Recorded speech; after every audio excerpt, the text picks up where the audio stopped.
Samantala, pinalitan bilang Deputy Speaker sang Bangsamoro Transition Authority Parliament sina MP Shah Ilayha Dumama Alba at MP Omar Yasser Sema.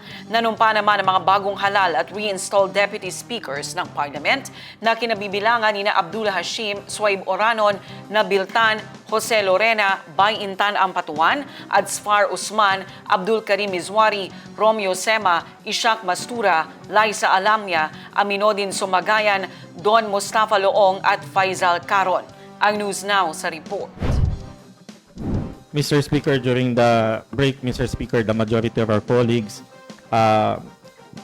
went to me and asked to complete the whole 13 deputy speakers, Mr. Speaker.